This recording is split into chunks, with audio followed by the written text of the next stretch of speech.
My name is Alex, or at least, that's what I go by. You don't need my last name. It wouldn't mean anything to you, and frankly, after the last few months, I'm not even sure I know who I am anymore. What matters is the job. The job that landed me here, writing this down, hoping someone, anyone, finds it and understands. Or maybe just believes me. Believing might be enough. It started as these things often do, with desperation. Rock bottom isn't a place, it's a state of being. A perpetual gray fog where rent looming, empty cupboards, and the crushing weight of failure become your only companions. I'd lost my previous job, a soul-crushing data entry position due to a downsizing, a corporate euphemism for irreplaceable. Weeks turned into months. Savings dwindled to fumes. My apartment started to feel less like a home and more like a borrowed cage I was about to be evicted from. I scored online job boards day and night, applying for anything remotely plausible. Retail, food service, warehouse work, rejection emails piled up like digital snowdrifts. Then, tucked away on a lesser-known local classified site, I saw it. The title alone should have been a red flag. Night security position, Blackwood Creek Railway Preservation Society, museum grounds, railway museum. I vaguely recalled hearing about one on the outskirts of town, a place that had shut down years ago due to funding issues and dwindling interest. Abandoned, most people assumed. The Preservation Society. Bit sounded grand, almost official, but the location listed was indeed the old, defunct museum grounds. The description was sparse, almost suspiciously so. Seeking reliable individual for overnight security patrols of museum grounds and associated buildings. Duties include monitoring premises, ensuring site integrity, and adhering to specific nightly protocols. No prior security experience necessary, training provided. Must be comfortable working alone in isolated conditions. Then came the kicker, the pay. It was substantial. Significantly more than any standard night watchman job should command, especially one requiring no experience. Double, maybe triple the going rate. Enough to pull me out of the financial nosedive I was in, enough to silence the gnawing anxiety for a while. Red flags were practically waving semaphore signals in my brain. Why pay so much for guarding an abandoned, likely worthless, property? Why the emphasis on specific nightly protocols? Why the stark warning about isolation? But desperation is a powerful anesthetic. It numbs caution, overrides common sense. I clicked apply, typed out a brief, hopeful cover letter, attached my sparse resume, and hit send before doubt could fully take root. I didn't expect a reply. Maybe it was a scam, a data harvesting scheme. But less than 24 hours later, an email landed in my inbox. Subject: job application, night security. The sender ID was just BSRPS admin. The message was conciser: Mr. My last name. Thank you for your interest. Your profile meets our initial requirements. Please attend an interview and site walkthrough tomorrow evening at 10,000 p.m. sharp. Report to the main maintenance shed, adjacent the primary rail yard. Access via Old Mill Road. Disregard no trespassing signs. They are for the general public. Further instructions will be provided upon arrival. Punctuality is imperative. Regards, site management, no phone number, no name, just site management. 10,000 p.m. An interview at the abandoned site at night. This screamed weird. Every rational instinct told me to delete the email, block the sender, and keep applying for shelf-stocking jobs. But the lure of that salary, the sheer relief it promised, was too strong. I replied with a simple confirmation. The following evening, as dusk bled into true night, I drove my sputtering old car down roads that grew progressively worse. Pavement gave way to gravel. then to a barely there dirt track choked with weeds, aptly named Old Mill Road. True to the email, faded. Rust, streaked, no trespassing and private property, signs hung drunkenly from leaning posts. The air grew cooler, carrying the scent of damp earth, decaying leaves, and something else, something metallic and faintly oily, like old machinery weeping rust. Finally, the trees thinned, revealing a vast, shadowed expanse. The Blackwood Creek Railway Museum grounds. It was larger than I'd imagined, swallowed by the night. Silhouetted against the bruised twilight sky were the hulking shapes of old locomotives, sleeping behemoths coated in grime and neglect. Rows of passenger cars sat silent on weed-choked tracks, their windows like vacant eyes staring into nothing. Buildings, a station house, various sheds. A water tower stood like forgotten monuments in a field of decay. The place didn't just feel abandoned, it felt entered. Headlights cut through the gloom, picking out a large, corrugated metal structure, the maintenance shed. A single, bare burned weakly above its main roll-up door, casting a sickly yellow puddle of light. Parking my car beside a beat-up pickup truck, the only other vehicle in sight, I felt a fresh wave of apprehension. The silence here was profound, broken only by the crunch of my own footsteps on the gravel and the distant chirping of crickets. It felt wrong, like intruding on a graveyard. As I approached the shed, the roll-up door groaned upwards with agonizing slowness, revealing a figure silhouetted against the dim interior light. He was old, rail-thin, with a face like a crumpled road map and eyes sunk deep in shadow. He wore faded overalls stained with grease and something darker, and held a heavy, old-fashioned lantern that cast dancing shadows. "You the new guy." His voice was a gravely rasp, like stones tumbling in a dry creek bed. "Ah, yes, Alex. Here for the interview." He didn't offer a handshake, just nodded slowly. "Name's Silas. Was the night man for you?" "Retiring." He said, you retiring with a strange lack of enthusiasm, almost like he was being forced out. "Boss ain't here tonight. Left me to show you the ropes and the rules." He gestured me inside. The shed smelled strongly of oil, dust, and damp metal. Tools hung neatly on pegboards, but everything was coated in a fine layer of grime. Spare parts, wheels, couplings, and unidentifiable chunks of iron lay scattered about. In the center, under brighter work lights, sat a partially disassembled locomotive engine, its guts exposed like some mechanical autopsy. Silas led to a small, cluttered office built into one corner of the shed. A single desk, a worn chair, a CB radio crackling faintly with static, and a corkboard plastered with faded memos and schematics. He pulled out a laminated sheet of paper from a drawer. It looked well handled, the corners soft, the text stark black against the white background. "All right, Alex," he said, his voice dropping slightly. "Pay attention. This ain't your average security gig. This place, it's got history and routines. You follow the routines, you follow the rules, you'll be fine. Collect your paycheck, go home. You don't." He paused, his gaze drifting towards the dark maw of the shed beyond the office. "Well, just follow the rules."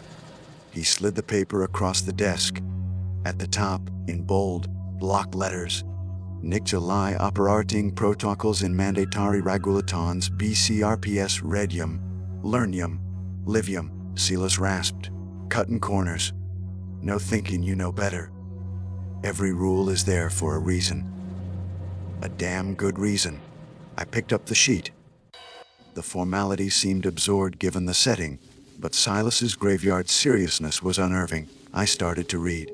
"Blacko word Karawik Railway Prasavatan Sakyati Nagik Sikarati Protocols, effective sundown to sunrise at Failu Ari to Kumpi, will Rismantan Imeditei Timetan Ndi Puti entail personal harm." Okay, Standard HR scare tactics, I thought, though the personal harm bit felt excessive. One initial walkthrough through 300 and 300. Conduct a full perimeter check of the main yard on a lie. Do not deviate from the marked gravel path. Do not enter any railcars, the station house, or the signal tower before midnight. Log completion in the security office ledger. 2. Lighting. The main shed exterior light and the security office light UST remain on all night. The platform lights at the station house must remain OF, regardless of observed activity. The interior lights of engine 734, the midnight special in yard B must be switched on precisely at 25 and OF precisely at 4 on 15. Use the auxiliary generator switch located in shed C for this specific engine ON and LI. Do not question flickering or inconsistent operation of designated lights.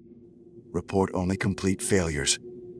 3. Auditory phenomena. Expect ambient noise consistent with aged structures and machinery creaks, groans, settling. However, ignore any sounds of indistinct whispering, especially near the passenger cars in yard between Do 100 and 3 Go 100. Do not investigate. Remain in the security office or main shed during this period. If you hear a train whistle between Zord 1000 and Vour 4000, note the time and apparent direction in the ledger. If the whistle sounds 3 distinct times in quick succession, immediately proceed to the designated safe zone. Security office bathroom, apparently eaten door locked, and remain there for 15 minutes. Do not look out the window. Any sounds resembling crying or laughter emanating from the station house after 0200 are to be disregarded. Under no circumstances should you approach the station house to investigate these specific sounds. 4. Visual phenomena. Shadows may appear distorted or move unexpectedly due to ambient light and weather. Do not fixate on shadows, particularly those near the water tower or the turntable. If you observe figures or movement within the passenger cars in yard, especially coach 138, through windows, avert your gaze immediately. DOT, make eye contact. DOT, attempt communication. Report the sighting in the ledger with time and location, but take no further action. The mannequins in the station house ticket booth may appear to change position between patrols. This is considered normal settling. Do not adjust them. If a mannequin appears outside the ticket booth, return to the security office immediately and log the event. Do not attempt to return it to the booth. 5. Restricted areas and objects. The signal tower is strictly off limits between 300 and 500. No exceptions. The derelict engine 9. The Widowmaker at the far end of yard C must not be approached within 50 feet after midnight. Its presence is logged. No further interaction required. Do not touch or attempt to operate any controls within the locomotive cabs, especially engine 734 and engine 9. The small, locked chest beneath the main workbench in the main shed is no to be opened or tampered with. Its contents are irrelevant to your duties. 6.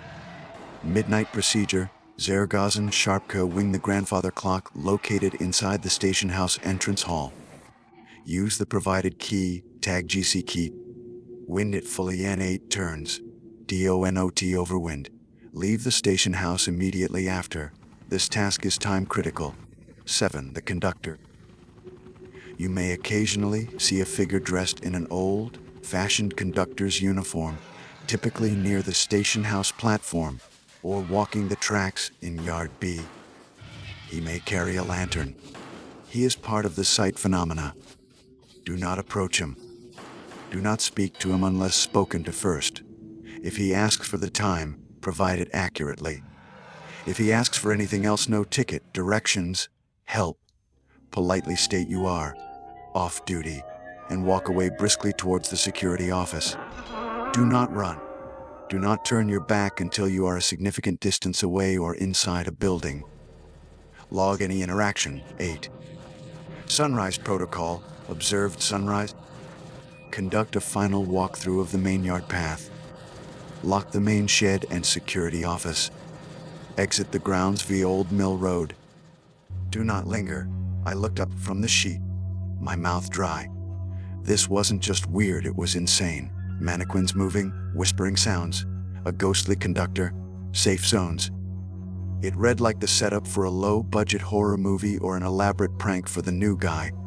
You can't be serious. I stammered, trying to keep the disbelief out of my voice. This is a joke, right? Hazing the rookie. Silas's expression didn't change. His eyes, dark and wary, held no trace of humor. Every single word on that paper is serious, boy. Deadly serious. The fella before me didn't take the rules to heart. Thought he knew better. They found him out by Engine 9. Wasn't much left to identify. My blood ran cold. He delivered the line with such flat finality, it felt chillingly real. Was he just trying to scare me into compliance? Or was there genuine danger here? Why? I asked, gesturing at the list. What is all this? Ghosts. What happens if I don't wind the clock? What's in Yard C? Who is the conductor? Silas sighed, a long, rattling sound. Ain't my place to explain the why. Ain't nobody's. Maybe. This place, it holds on to things. Memories, echoes, maybe more.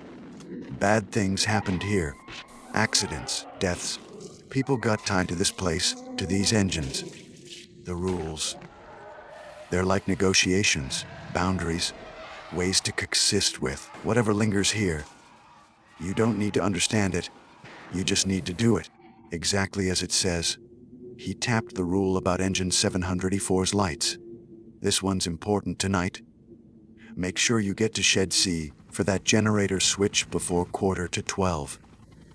He pushed a heavy ring of keys across the desk.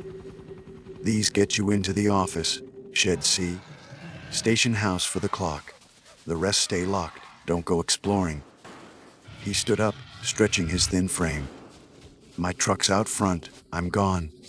You got the keys, you got the rules. First checks at 10. Ledger's on the desk. Pen works. He paused at the office door, looking back at me. Remember, Alex, don't get curious. Don't get brave. Just do the job. Follow the rules. Survive the night. And then he was gone, shuffling out into the cavernous darkness of the main shed. A moment later, victims were apparently eaten.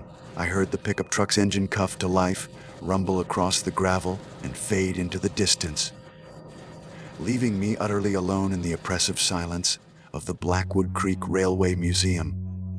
I looked down at the laminated rules, then around the small, dusty office. The single bulb hummed overhead. Static hissed softly from the CB radio. Outside, the vast, dark museum grounds waited. 10,000 p.m., time for my first patrol. Time to see if this was all just an old man's spooky story, or if the rules for surviving the night shift at an abandoned rail museum were terrifyingly real. My hand trembled slightly as I picked up the heavy flashlight and the logbook. The first step was always the hardest, especially when you didn't know what was waiting in the dark. The heavy flashlight beam cut a shaky path through the oppressive darkness. 10 p.m. time for the first patrol. My heart hammered against my ribs like a trapped bird. Every instinct screamed at me to get back in my car and drive away. Salary be damned, apparently eaten. But the image of Silas's dead serious face, the memory of his chilling words about the previous guard, and the sheer, grinding weight of my financial desperation kept my feet moving forward. Rule 11 main yard perimeter check. Stick to the gravel path. Don't enter buildings or cars before midnight. Simple enough on paper.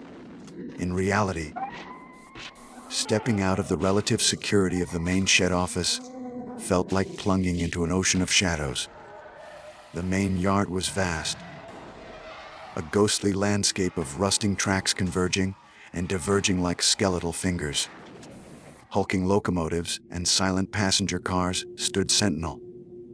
their shapes distorted by the gloom, seeming to watch my progress. The gravel crunched unnervingly loud under my boots, each step echoing in the profound silence. I kept the flashlight beam low, sweeping it side to side across the designated path. Weeds grew thick between the tracks, reclaiming the industrial scar tissue of the yard. The air was still heavy with that smell of damp earth, cold metal, and old oil, but now, overlaid with something else of faint, cloying sweetness, almost like decaying flowers. Or maybe something else entirely. My eyes kept darting towards the forbidden zones. The station house, a dark Victorian silhouette against the slightly less black sky, looked impossibly forlorn, its windows like vacant sockets. The signal tower, a skeletal structure further down the line, seemed to lean, poised to topple. The passenger cars in Yard A, long black slugs on the rails, felt particularly menacing. Rule H4 mentioning figures in coach 1138. I made a conscious effort not to linger my gaze there, even though morbid curiosity pulled at me. Every gust of wind whispering through the skeletal frames of the engines sounded like a sigh. Every rustle in the overgrown weeds sounded like footsteps. My imagination, fueled by Silas's warnings and the list of lunatic rules, was running wild. I saw movement in the corner of my eye, just a branch swaying. A metallic groan echoed from deep within the yard, just settling metal.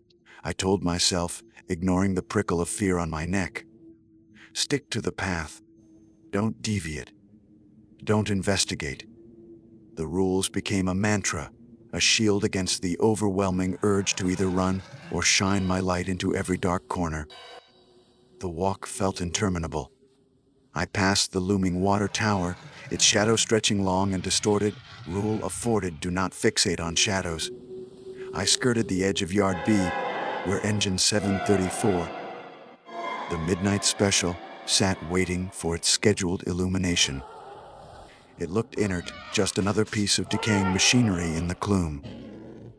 Further out, barely visible at the edge of my flashlight beam, was the vague shape marking the start of Yard C, where the forbidden Engine 9 resided. I felt a palpable wave of coldness as I drew near that area, an instinctual urge to put distance between myself and whatever waited down there. I quickened my pace along the gravel path, heading back towards the main shed. Finally, after what felt like hours, but was probably closer to 45 minutes, the sickly yellow light of the main shed exterior bulb came back into view. Relief washed over me, so potent it was almost dizzying. I practically stumbled back into the small security office, locking the door behind me with a decisive click. My hands were shaking. I sat down heavily in the worn chair, the silence of the office suddenly feeling less oppressive and more like a sanctuary. I opened the ledger, a thick, dusty volume with yellowed pages. The previous entries were sparse, written in different hands, mostly noting routine checks. Silas's entries were the most recent, terse and functional. 20,000 patrol complete. All secure. 1,000 clock wound. 3015 Whistle X1 East Yard. No further incident. No mention of ghostly conductors or moving mannequins. Maybe he just didn't log the weird stuff.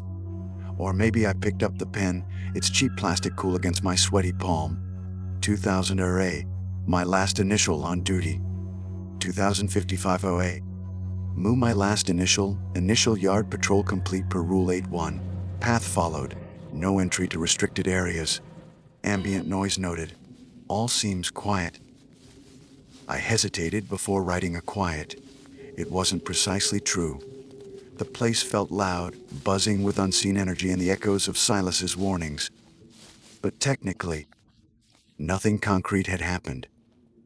Nothing that explicitly violated the eerie normalcy defined by the rules. The next hour crawled by. I reread the rules sheet until the words blurred. Each regulation seemed more bizarre and specific than the last. Why ignore whispers near Yard A between 1 and 3 a.m.? Why must the platform lights stay off? Why the precise timing for engine 734's lights? Why the grandfather clock? It felt like performing obscure rituals for an unseen, malevolent deity. I tried the CB radio again, fiddling with the dials. Nothing but crackling static, occasionally punctuated by faint, garbled voices from distant channels. Like ghosts whispering in the machine, the isolation began to press in. No phone signal out here, of course. Just me, the decaying trains. And the list of rules standing between me and what? Salas's grim story about the last guy echoed in my mind. My watch ticked closer to 3:45. Time for rule at 2. Part 3, engine 734's lights. Auxiliary generator switch in shed C. Consulting the crudely drawn map Silas had left tacked to the corkboard, were apparently eaten. I saw shed C was located deeper into the grounds, near the beginning of Yard B, another trip out into the darkness. Grabbing the flashlight and the key ring, the key labeled shed C, felt unnaturally cold. I unlocked the office door and stepped back out. The air seemed colder now, the silence more profound. I followed the gravel path again, branching off towards shed C. This structure was smaller than the main shed, made of dark, weathered wood, and looked even more dilapidated. The door groaned open on rusty hinges, revealing an interior choked with darkness and the smell of mildew and stagnant water. My flashlight beam danced over piles of junk, discarded tools, rotting timbers, empty oil drums. Finding the generator switch took a few tense minutes of searching amongst the clutter. It was an old, heavy-duty knife switch mounted on a wooden panel, labeled Yuxgeneng 734 Onalai. My watch showed 2344. My heart pounded. This felt absurdly important, exactly as the digits flipped to 245. I gripped the handle and threw the switch. It moved with a heavy clunk, and somewhere deeper in the shed, a generator coughed uncertainly before settling into a low, rough hum. Simultaneously through the grimy window of shed C, I saw lights flicker on down in Yard B, not inside the cab, but the interior lights of the passenger cars, presumably attached to engine 734, casting an eerie, pale glow from within the otherwise dead train. It looked unnatural, like a phantom excursion preparing to depart. Shaking my head at the sheer strangeness, I backed out of shed C, pulling the groaning door shut behind me. Back in the office, the minutes ticked towards midnight. The big one. Rule of 6, win the grandfather clock in the station house. Time critical. At 255, I took a deep breath, grabbed the key, tagged GC, key and the flashlight, and headed out towards the imposing silhouette of the station house. This time, I was allowed inside. The station key turned stiffly in the lock, the heavy wooden door creaking open into pitch blackness.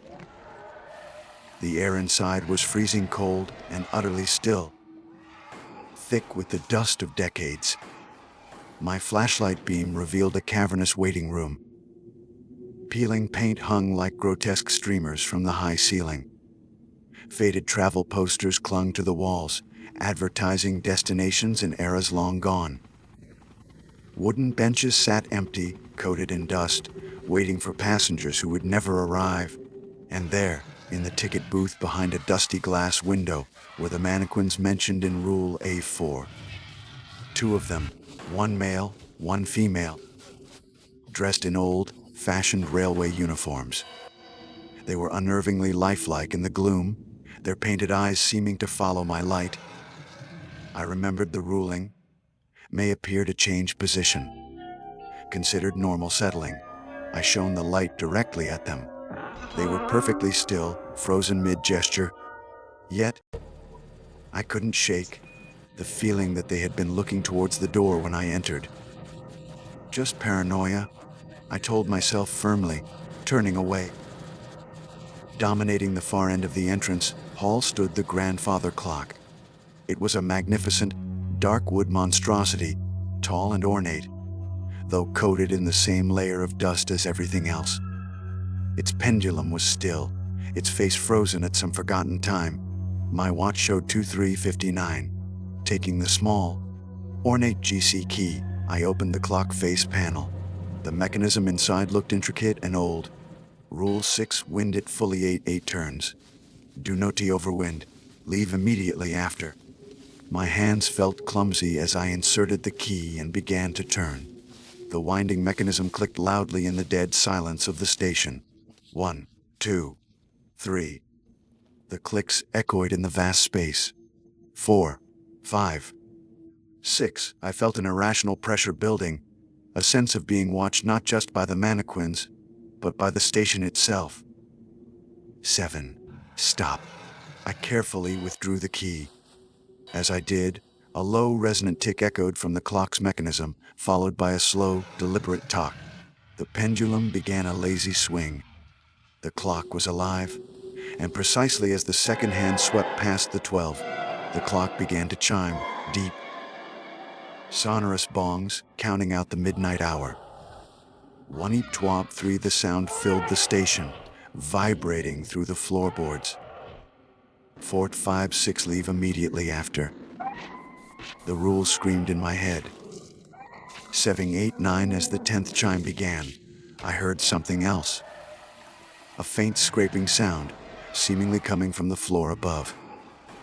10 11. Then, a distinct, soft thud from the direction of the ticket booth. 12. The final chime faded, leaving a ringing silence. I didn't wait. Spinning on my heel, flashlight beam bouncing frantically, I hurried back to the entrance, fumbling with the lock, and slammed the heavy door shut behind me, plunging the station house back into darkness. I leaned against the door, breathing heavily, heart racing. The thud from the ticket booth, the mannequins. Normal settling, the rule said, but it hadn't sounded normal. I practically sprinted back along the gravel path to the security office, locking myself inside again, feeling marginally safer but profoundly unnerved. Midnight had passed. The clock was wound. What now? I sat at the desk, trying to calm my breathing, making another log entry 1002A. My last initial, Rule 6 procedure complete. Station house clock wound 8 turns. Departed immediately. Noted ambient noise within station. I deliberately omitted the thud. It felt too subjective, too easy to dismiss as nerves. The next hour was thick with tension. I kept glancing at the rules, anticipating the 1000 to 300 window for ignoring whispers near Yard A. My ears strained, picking up every creak and groan of the old shed. Around 030, it started. Faint at first, carried on the night breeze. Whispers, indistinct. Sibilant sounds, like snatches of conversation just beyond the range of hearing. They seemed to emanate from the direction of Yard A, where the passenger cars sat. Rule A3 Og. Ignore any sounds of indistinct whispering. Do not investigate. Remain in the security office or main shed. My curiosity warred violently, with the ingrained fear the rules were now instilling. What was making those sounds? Was it just the wind, animals, or something else?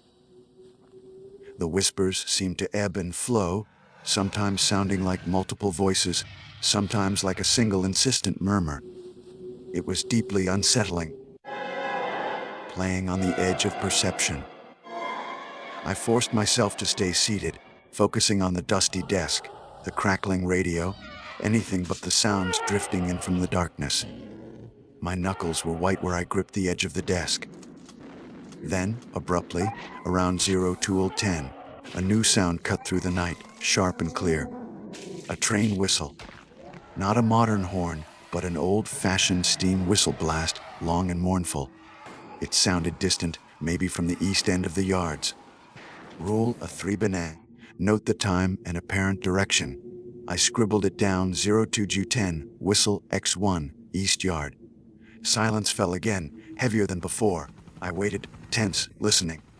Would it blow again? 3 times meant the safe zone, the office bathroom. Minutes ticked by. Nothing. Just the low hum of the generator powering engine 734's airy lights and the incessant, maddening whispers from Yard A. Suddenly, my gaze drifted to the window overlooking the main yard, and I froze. Standing near the darkened station house platform, bathed in the weak moonlight filtering through the clouds, was a figure. Tall, clad in a dark, old-fashioned uniform, holding a lantern that cast a weak, swinging pool of light. Even from this distance, I could make out the peaked cap. The conductor, Rule A7. He wasn't moving, just standing there, facing towards the tracks, his back partially to me. He is part of the sight phenomena. Do not approach him. Do not speak to him unless spoken to first. My breath hitched. He seemed so solid, so real. Not ethereal or ghostly, just there. As if he belonged. He slowly turned his head, not towards me, but scanning the length of the empty platform. The lantern light glinted off something metal on his uniform. He seemed to be waiting. For a train, for passengers. My skin crawled. This wasn't a prank. This wasn't my imagination. Silas hadn't been lying. The rules were real because this was real. After a long moment, the conductor began to walk slowly along the platform, heading away from the station house, deeper into the yard towards Yard B. His lantern swung rhythmically by his side. If he asks for time, provide it accurately. If he asks for anything else, state you are off duty and walk away briskly. Do not run. Do not turn your back. He hadn't approached, hadn't spoken. I stayed frozen, white-eaten, watching until his figure and the small pool of lantern light were swallowed by the shadows near Yard B. I let out a shaky breath I hadn't realized I was holding. I logged the sighting 0225 AMU, my last initial visual confirmation. Rule A7 entity conductor, station platform area. No interaction. Move towards Yard B. The whispers from Yard A continued, a maddening, constant background hum. The night was far from over. I had survived the initial tests, encountered one of the named phenomena, and followed the critical rules. But the skepticism I'd arrived with was completely gone, replaced by a cold, gnawing certainty.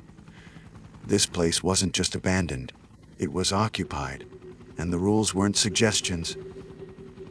They were the only thing keeping me from becoming another ghost story whispered on the wind. The clock on the wall ticked towards 3 a.m., the end of the whispering window, but sunrise was still hours away, and I had a feeling the worst was yet to come. The clock hand crept past 3:00 a.m., almost imperceptibly at first, then with a sudden, unnerving completeness, the whispers from Yarda ceased. The silence that rushed back and felt heavier, more profound than before, like the held breath after a scream. I sat rigidly in the office chair, every nerve ending frayed, listening intently. Had they stopped? Or just moved elsewhere? Rule of 3 only specified ignoring them between 1 and 3 a.m. What happened after that? The rules didn't say. My mind supplied unpleasant possibilities. I forced myself to stay put for another 10 minutes, straining my ears against the backdrop of the generator hum from Shed C and the occasional creak of the main shed settling around me. Nothing. Just the oppressive weight of the dark and the lingering image of the conductor's solitary figure on the platform. Then, a new sound began, faint but distinct, chilling me to the bone despite the relative warmth of the small office. Laughter. High-pitched, almost childlike giggling, drifting from the direction of the station house. It was soon joined by a counterpoint of soft, mournful sobbing. Rule of 3 CG. Any sounds resembling crying or laughter emanating from the station house after 02 Kennard are to be disregarded. Under no circumstances should you approach. To investigate. The sounds were deeply unsettling, weaving together in a grotesque harmony. The laughter wasn't joyful, it was manic, edged with something cruel. The crying wasn't just sad, it was utterly desolate, a sound of pure, hopeless grief. They seemed to echo from within the dusty, abandoned building, painting a vivid, horrifying picture in my mind. Or children lost, or something pretending to be children. Every fiber of my being screamed at me to investigate, to help, to understand. It felt fundamentally wrong to sit here, listening to sounds of apparent distress, and do nothing. Was this the real test? A moral trap designed to lure guards out? Or was Silas right? Were these just echoes? Psychic residue best left undisturbed. The memory of the thud I heard near the ticket booth after winding the clock resurfaced. The mannequins, or the source of this. I gripped the laminated rules sheet, rewriting Rule of 3A until the letter swam. Under no circumstances disregarded. Disregarded, like static on the radio. Like the settling groans of old metal. I squeezed my eyes shut, focusing on my breathing, trying to block out the phantom symphony of sorrow and glee. Witten? I checked the lock on the office door for the third time. The small metallic click, a tiny reassurance against the overwhelming dread. The sounds persisted for what felt like an eternity, maybe 20 minutes, before finally fading away as inexplicably as they had begun. Leaving behind a silence that felt tainted, exhaustion was beginning to weigh heavily on me. A bone-deep weariness that fought against the adrenaline still coursing through my veins. But the night demanded vigilance. Around 13:45 a.m. Eaton. I knew I should probably make another patrol, at least a limited check near the office and main shed, just to stay alert and fulfill the general duties of a security guard. Even one operating under nightmare logic.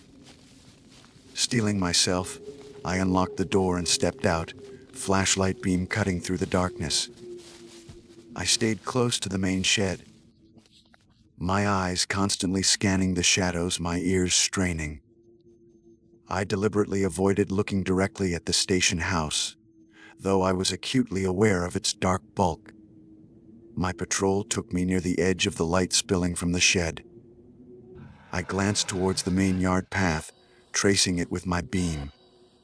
And then I saw it. Standing on the gravel path, about 20 yards away, silhouetted against the gloom, near the entrance to the station house walkway, was a figure. For a heart-stopping second, I thought it was the conductor again. But this figure was shorter, stiffer, lifeless. It was one of the mannequins from the ticket booth, the female one, standing stock still, facing away from me, towards the station.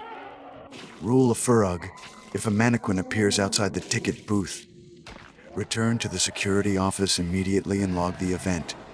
Do not attempt to return it to the booth. A gasp escaped my lips. It hadn't settled outside. It was out. How? The station door was locked. I hadn't seen anything past the office window. It was simply there. Bile rose in my throat. Without a second thought, I spun around, scrambling back into the security office and slamming the door, locking it again with trembling hands. I stumbled to the desk, grabbed the pen, and logged the event. My writing barely legible. 0350, AMU, my last initial, Rule of 4 event. Mannequin, female observed outside station house on gravel path. Returned immediately to SOPRA protocol. No other activity observed. Sitting there, heart pounding, I stared at the locked door, half expecting to hear scratching or see the knob turn. How could a mannequin move like that? Was something moving it? Or were the mannequins themselves imbued with some horrible semblance of life when no one was looking? The implication was terrifying. Apparently Eaton. This place wasn't just haunted by echoes. It seemed animated by a malevolent, well, that could manipulate the physical environment.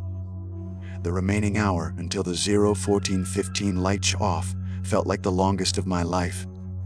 I stayed glued to the chair, eyes wide, jumping at every tiny sound. I kept glancing towards the window, morbidly compelled to see if the mannequin was still there, but forced myself to look away each time. Do not fix it. Then, as I scanned the yards from the relative safety of the window, my gaze unwillingly drifted towards Yard A, towards Coach 138. Just a fleeting glance, but it was enough. Movement. Inside the darkened passenger car. Not just shadows this time. Distinct shapes, figures moving past the grimy windows.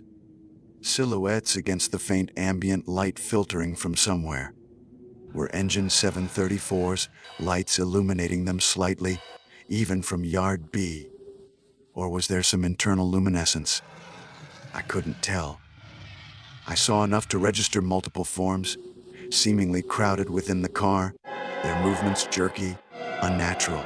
Rule of 4BG: if you observe figures or movement within the passenger cars in Yard A, especially Coach 138, avert your gaze immediately.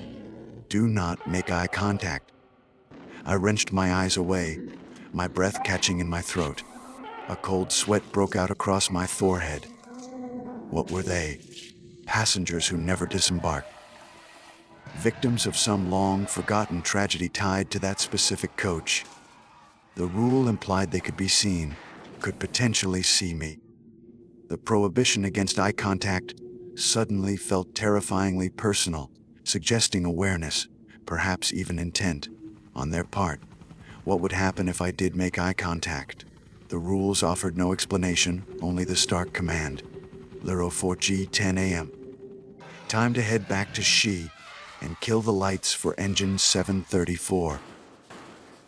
The thought of venturing back out, especially knowing the mannequin was potentially still out there, filled me with dread. But Rule 2 was precise. OFF precisely at 0415. Delay wasn't an option. Taking several deep breaths, I gripped the flashlight like a weapon and forced myself out the door. I skirted the edge of the main shed, apparently eaten, avoiding the direct past the station house entrance where I'd seen the mannequin. The short walk to Shed C felt miles long. The generator was still humming its rough tune. Inside the shed, the familiar smell of mildew and oil felt almost comforting compared to the unknown horrors outside. My watch hit 04:15. I reached for the heavy knife switch and pulled it down. Clunk, the generator sputtered and died. Outside, the eerie interior lights of Engine 734 and its attached cars blinked out, plunging Yard B back into near total darkness. Another ritual completed. Another small victory against the encroaching madness of this place. As I walked back, hugging the shadows near the main shed, I scanned the vast darkness. My eyes were drawn towards the far end of the grounds, to Yard C. I couldn't see much detail, just the vague, hulking silhouette of the locomotive Silas had warned me about Engine 9, the Widowmaker. Rule of 5 bog must not be approached within 50 feet after midnight. Even from this distance, maybe 100 yards or more, I felt it. A palpable aura of malice, a suffocating pressure that seemed to emanate from the derelict engine. It felt fundamentally wrong, like a wound on the landscape, radiating cold and dread. I understood why Silas mentioned the previous guard being found near it. Curiosity near that thing wouldn't just be dangerous, it felt like it would be suicidal. I averted my gaze, quickening my pace back to the office. Inside again. Locked safe, the prawn chill began to seep into the small space. The deepest part of the night. The world outside was utterly black, utterly silent, save for the wind. Exhaustion warred with hypervigilance. My mind felt like sandpaper, raw and scraped thin. Every shadow seemed to writhe. Every creak was a footstep. The rules were my only anchor, a litany against the dark. Follow the rules, survive the night. I jumped violently as a sharp rapping sound echoed nearby. My head snapped up, eyes wide, searching the small office. It came again. Tap, tap. Not on the door, on the window pane. My blood turned to ice water. Slowly, forcing myself against every screaming instinct, I turned towards the window overlooking the yard. Standing just outside, face pressed close to the glass, was the conductor. He wasn't holding the lantern now.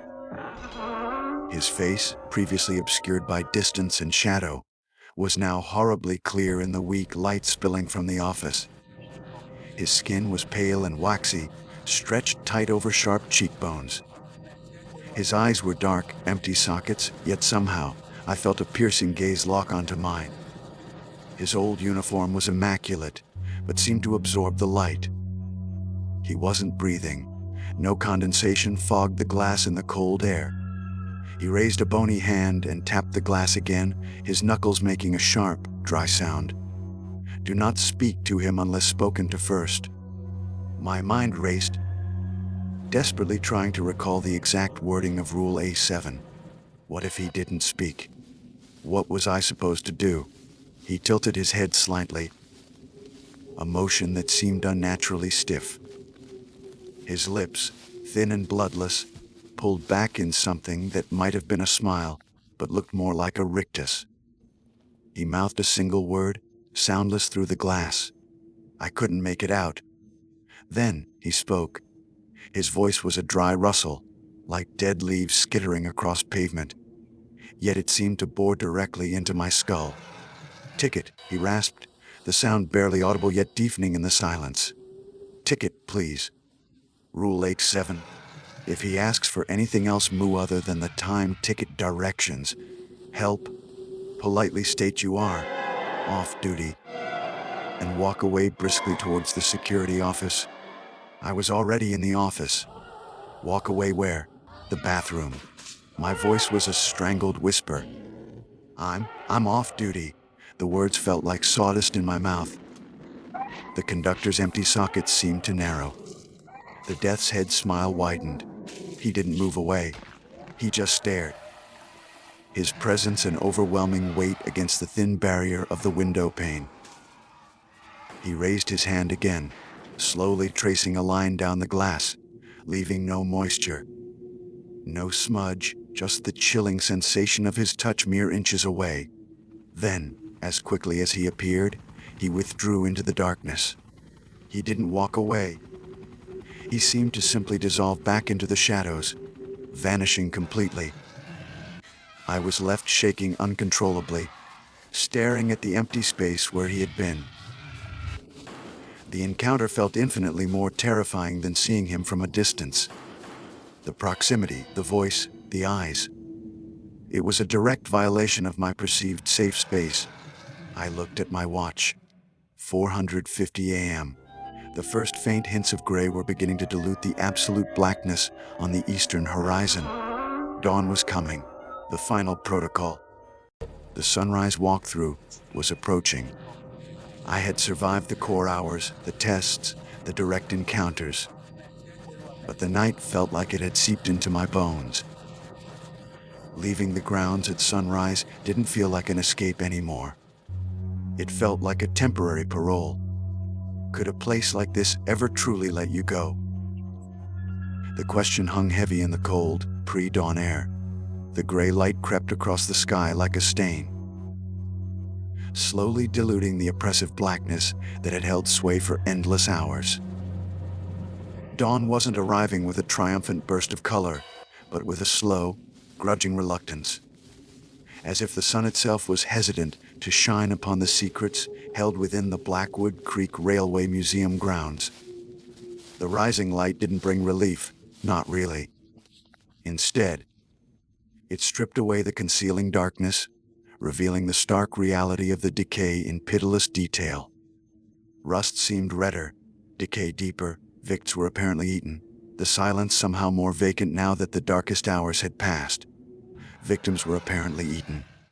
The hulking shapes of the trains looked less like sleeping giants and more like weathered corpses basking in the gloom. The sense of being watched didn't dissipate. It merely changed, becoming less immediate, more pervasive, like the chill that had sunk deep into my bones. Exhaustion was a physical weight, pressing down on my shoulders, making my eyelids feel like sandpaper. But adrenaline, born of sheer terror and the desperate need to survive, still kept me upright, wired, hyper-aware. My hand still trembled slightly from the encounter with the conductor at the window. His empty eyes, his soundless word, his chilling request, they were burned into my memory. Sunrise, Rule A8, the final act. Conduct a final walkthrough of the main yard path. Lock the main shed and security office. Exit the grounds via Old Mill Road. Do not linger. Simple instructions for ending a shift from hell. I took one last look at the laminated rules sheet, its surface smudged and worn. It felt less like a set of instructions and more like a cursed artifact, a pact I'd unwittingly entered into. Folding it carefully, I tucked it into my jacket pocket, the plastic crinkling softly. Then, grabbing the keys and the flashlight, though its beam was now pale and useless against the growing daylight, apparently eaten. I unlocked the office door for the last time this shift and stepped out into the cold morning air. The main yard path, the same gravel track I'd nervously trod hours earlier, looked different now.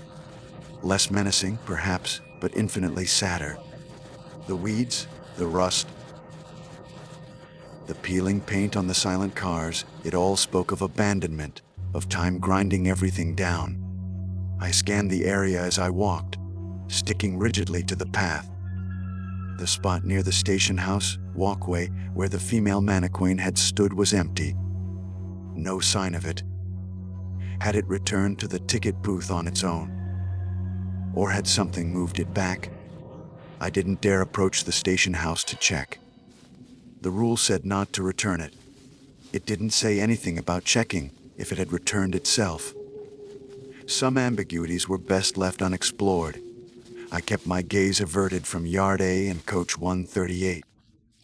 Even in the daylight, I didn't want to risk seeing shapes moving behind those grimy windows.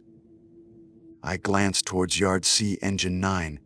The Widowmaker sat silent and brooding at the far end, partially obscured by other derelict cars. The palpable sense of dread still clung to it, a pocket of unnatural coldness even as the sun began to warm the air.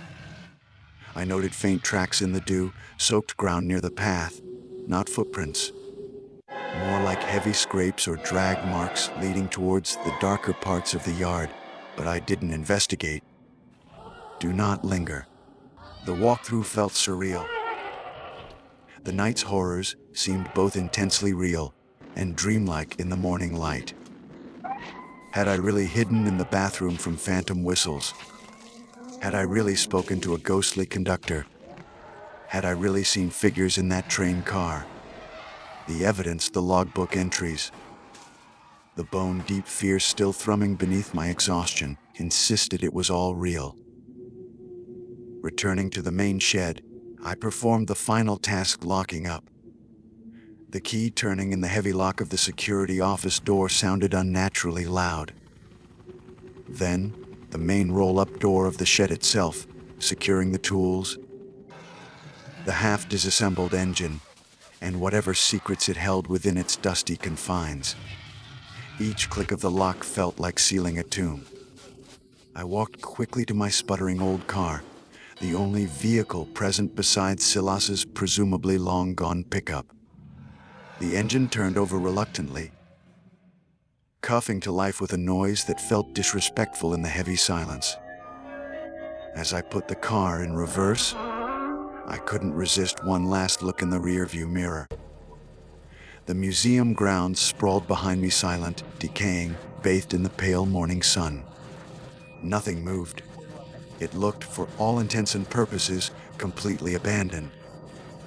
Just a collection of rusting metal and rotting wood. But I knew better. Driving back down Old Mill Road felt like ascending from a deep dive, the pressure slowly easing. The no trespassing signs seemed almost welcoming now, markers of the boundary between that haunted place and the normal world. Yet, the feeling of unease didn't vanish completely. I kept glancing in the rearview mirror, half expecting to see the conductor standing in the middle of the dirt track, or one of the mannequins perched unnervingly in the back seat.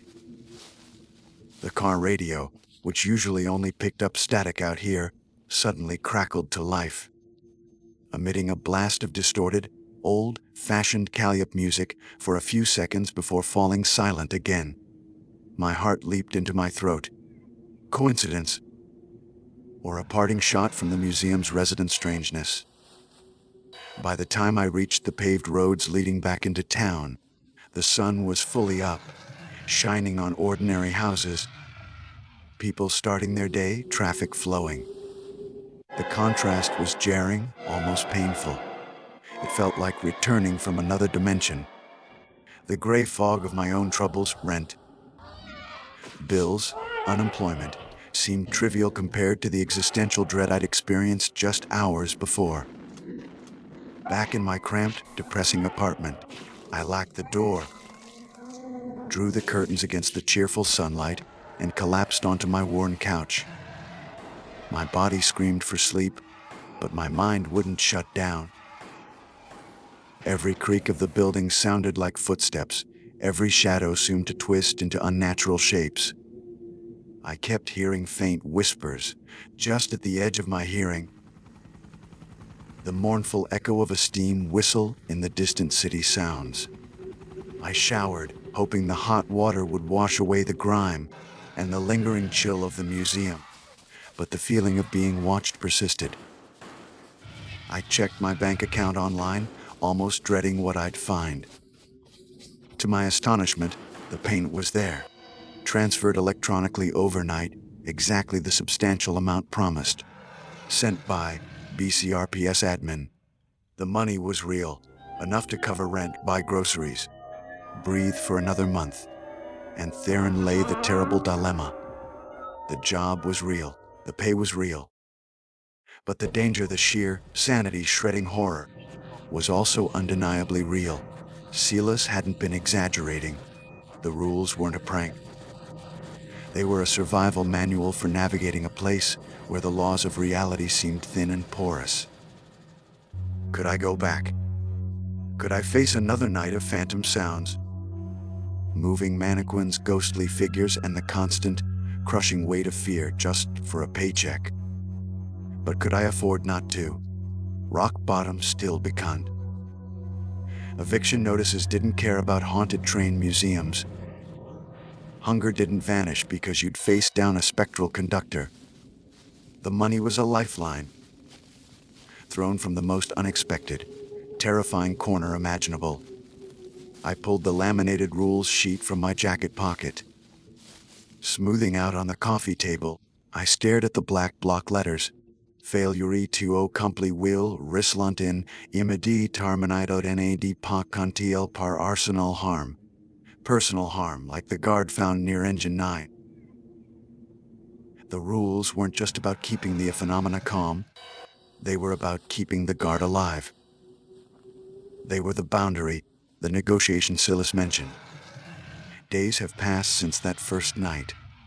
Sleep offers little respite, filled with disjointed images of rusting trains, dark tracks, were apparently eaten, and empty eyes staring from shadowy windows.